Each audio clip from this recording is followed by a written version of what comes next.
ٹھیک ہے. تو اس سے کافی یہ سوال جو ہے کافی عام ہے کہ خدا کے بیٹوں سے مراد کیا ہے اور آدمی کی بیٹیوں سے کیا مراد. یہ پہلی سٹیٹمنٹ ہے. خدا کے ساتھ بیٹے کا جو لفظ ہے وہ استعمال. اس کے بعد پھر اسرائیل کو پیلوٹھا بیٹا کہا گیا. خروج کی کتاب میں لکھا ہے میرا بیٹا بلکہ میرا پیلوٹھا ہے. تو یہ وہاں اسرائیل کو بیٹا کہا گیا. پھر اس کے بعد جو اصطلاح استعمال ہوئی ہے وہ استعمال ہوئی ہے ایوب کی کتاب کے 38ویں باب. خدا کے سب بیٹے خوشی سے للکار. پہلے باب میں دیا خدا کے بیٹے آئے, لکھا نا ایوب کی کتاب کے پہلے باب میں خدا کے بیٹے آئے اور شیطان بھی آئے. تو پہلی اصطلاح جو ہے یہ ایک بہت بڑی ایک بحث ہے. آیا کہ یہ جو خدا کے بیٹے تھے یہ کون تھے؟ بہت بڑا سوال ہے. خدا کے بیٹوں نے آدمی کی بیٹیوں کو دیکھا. اس کے لیے ایک تفسیر جو ہے وہ یہ کی جاتی ہے کہ خدا کے بیٹوں سے مراد راست باز نسل ہے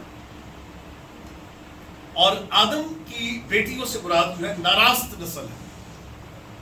تو اس کے لیے یہ کہا جاتا ہے کہ راست باز نسل جو تھی اس کا تعلق سیت کے ساتھ ہے, کیونکہ سیت وہ شخصیت ہے جس کے دور میں لوگ دعا کرنے لگے. روحانی بیداری کا جو ہے وہ عالم ہمیں نظر آتا ہے.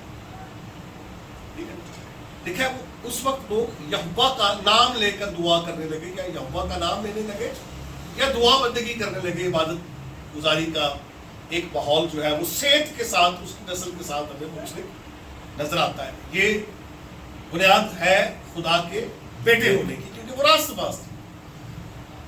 پھر پطرس بھی کہتا ہے نا کہ اسی سے معلوم ہوتا ہے کہ کون خدا کا بیٹا ہے, جو راست بازی کے کام کرتا ہے. اس سے معلوم ہوتا ہے کہ وہ خدا سے ہے. جو بدی کرتا ہے وہ ابلیس سے ہے. تو یہاں پر یعنی خطوط میں یہ جو ایک موازنہ ہے خدا اور ابلیس کا موازنہ جو ہے یہ تو ہمیں وہاں نظر آ رہا ہے کہ جو راست بازی کرتا ہے وہ خدا سے ہے, جو ناراستی کرتا ہے وہ ابلیس سے ہے. یہاں خدا اور ابلیس کا ایک موازنہ ہے. لیکن پیدائش کی کتاب کے 6 باب میں جو موازنہ ہے وہ بڑا عجیب و غریب قسم کا موازنہ ہے. خدا اور آدم کا موازنہ ہے. خدا کے بیٹے, آدم کی بیٹی جان. ٹھیک ہے, تو یہاں پر یہ ایک پرابلم کریٹ ہو جاتی ہے.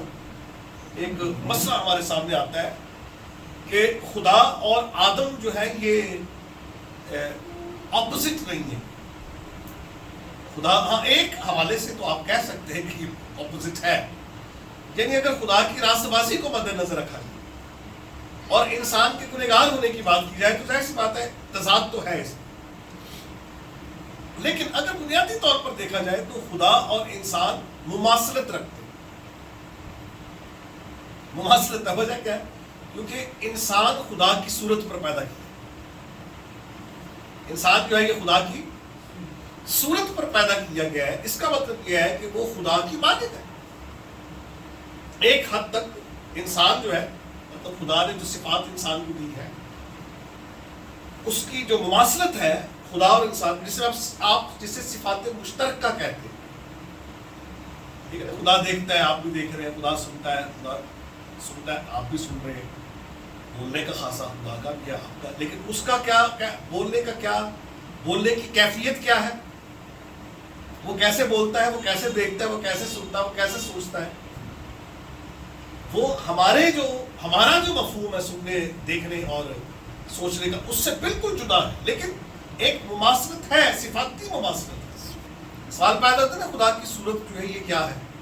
تو خدا کی صورت یہ نہیں ہے کہ جو مطلب ایکسٹرنل ہم نظر آ رہے ہیں, 2 آنکھیں ہیں, ایسی آئی برو ہے, اس کی داڑھی ہے خدا کی, پھر وہ ایسا نہیں ہے. خدا اگرچہ پرانے ادرامے میں آپ کو اس قسم کی صورتحال نظر آتی ہے جب کبھی کسی نے خدا کو رویا میں دیکھا ہے تو انسانی شیپ میں دیکھا ہے. خدا کے ہاتھ کا ذکر آپ پڑھتے ہیں, خدا کے آنکھوں کا ذکر پڑھتے ہیں, خدا کے دل کا, خدا کی پلکوں کا. ہر ایک جو انسانی اعضاء جو ہیں ان اعضاء کی جو اطلاق ہے وہ خدا کی ذات پر کیا گیا, لیکن وہ فگریٹو ہے, تشبیہاً کیا گیا ہے, لفظاً نہیں کیا گیا. کیونکہ انسانی جو اعضاء ہیں وہ اس کی حد کو ظاہر کرتے ہیں، اور جہاں حد آ جائے وہاں ہر شے محدود، جو جہاں حد ہوگی وہ شے محدود ہوگی، خدا لا محدود ہے۔ اس کا مطلب یہ ہے کہ ہمارے جو اعضاء کا جو ایک تشبیہاً استعمال ہے خدا کی ذات کے ساتھ، وہ تشبیہ ہی ہے، فگریٹو ہے، لفظی نہیں ہے کہ خدا کی ہماری طرح کی وہ آنکھ ہے، ہماری طرح کا کان ہے، ہماری طرح کا ذہن ہے، ایسا کچھ نہیں۔ لیکن یہ اخلاقی ہے، مماثلت ہے، صفاتی مماثلت ہے۔ خدا نے ہمیں ذی شعور بنایا، آزاد مرضی پر بنایا ہے، دیکھنے والا بنایا، سننے والا بنایا، سوچنے والا بنایا۔ تو یہ صفات جو ہے خدا اور انسان کے درمیان مشترک صفات ہیں، جن کی بنیاد پر ہم خدا اور انسان کو ہم اس کے اپوزٹ نہیں کہہ سکتے کہ یہ خدا اور انسان جو ہے یہ متضاد ہے، مماثل۔ خدا اور انسان مماثل ہے۔ تو تضاد کہاں آ رہا ہے؟ خدا اور شیطان، خدا کا اپوزٹ شیطان، مطلب خدا نور ہے اور ابلیس تاریک۔ یہ نا اندھیرا اور اجالا متضاد ہے نا، اندھیرے اور اجالے کا متضاد۔ تو جہاں پر پھر یہ ہونا چاہیے تھا کہ خدا کے بیٹوں نے شیطان کی بیٹیوں کو دیکھا اور اسے پیار کیا، جو مطلب ایک ہماری جو ایک عقلی جو ایک دلیل ہے یہاں پر یا اعتراض ہے، وہ یہی قائم ہوتا ہے کہ جہاں خدا کے بیٹوں کا ذکر ہے یا شیطان کی بیٹیوں کا ذکر ہے تو پھر خدا کی بیٹیوں کا بھی ذکر ہوتا، شیطان کی بیٹوں کا بھی ذکر ہوتا، لیکن وہاں پر جو معاملہ وہ بالکل فرق ہے۔ اس کا مطلب یہ کہ یہ کوئی نسلی گروہ تھا جو عام انسانوں سے اپنی جسابت میں فرق نظر آتا تھا۔ دیو ہیکل قداور لوگ جو تھے، جن کا ذکر آپ کو گنتی کی کتاب کے 13ویں باب میں بھی جا کے ملتا ہے کہ ہم نے وہاں جباروں کو دیکھا، اپنے جباروں کو دیکھا، اور وہاں پر لفظ ہے نیفلیم۔ پیدائش کی کتاب میں جو مفسرین جو وجہ بیان کرتے ہیں وہ یہ کرتے ہیں کہ یہ پھر دوسری وجہ جو بیان ہے، پہلی تو سیت کی نسل اور قائم کی نسل مراد ہے، اس سے خدا کے بیٹوں سے مراد سیت کی نسل، قائم کے بیٹوں سے مراد جو ہے وہ شیطان قائم کی نسل۔ قائم کی نسل جو ہے وہ جسمانی لوگ جو ہے، آدم کی بیٹیاں قائم کی نسل ہے، خدا کے بیٹے سیت کی نسل۔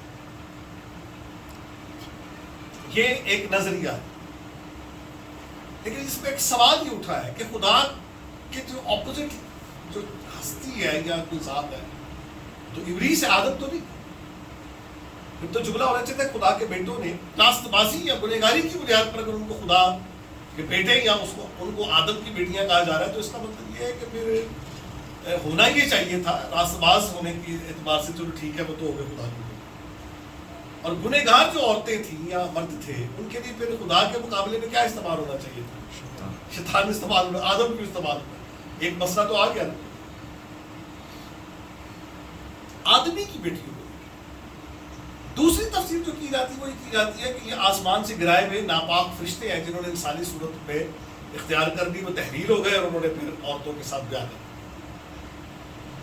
اس کے پیچھے بھی یہودی تفسیر مدراش میں ایک تفسیر ہے جو اس قسم کی ہے، وہ نیفلیم کی بنیاد پر کہ گرائے گئے تو کیسے گرائے گئے۔ انہوں نے بتایا شمائل اور حزائیل جو تھے، یہ دو فرشتوں نے خدا سے اجازت دی کہ ہم زمین پر جانا چاہتے ہیں، ان کو اجازت مل گئی۔ یہ پھر اس کی آگے وہ ہے تفسیر ہے۔ تو یہ آسمان سے گرائے ہوئے ناپاک فرشتے تھے جنہوں نے آگے اور آدمی کی بیٹیوں سے بیاہ کر دیا۔ یہ دوسری تفسیر ہے۔ تیسری تفسیر یہ کہ تھے تو وہ انسان ہی لیکن قداور لوگ تھے، جسیم تھے، دیو ہیکل تھے۔ ان کا یہ اپنا دعویٰ تھا اپنی طاقت قوت کی بنیاد پر کہ ہم زوراور ہیں، طاقتور ہیں، دیوتاؤں کو مانتے ہیں۔ لفظ الوہیم جو استعمال ہوا ہے اس کا ترجمہ دیوتا بھی تو ہو سکتا کہ ہم دیوتاؤں کی اولاد ہیں، خدا کے بیٹے۔ تو موسیٰ نے اسی محاورے میں پھر اس کو بیان کیا۔ اب اس کی کیا دلیل ہے کہ اسی کے محاورے میں استعمال کیا؟ اب لفظ قدوش جو لفظ ہے قدوش، یہ مخصوص ہے خدا کی ذات کے لیے۔ قدوش قدوس جو لفظ ہے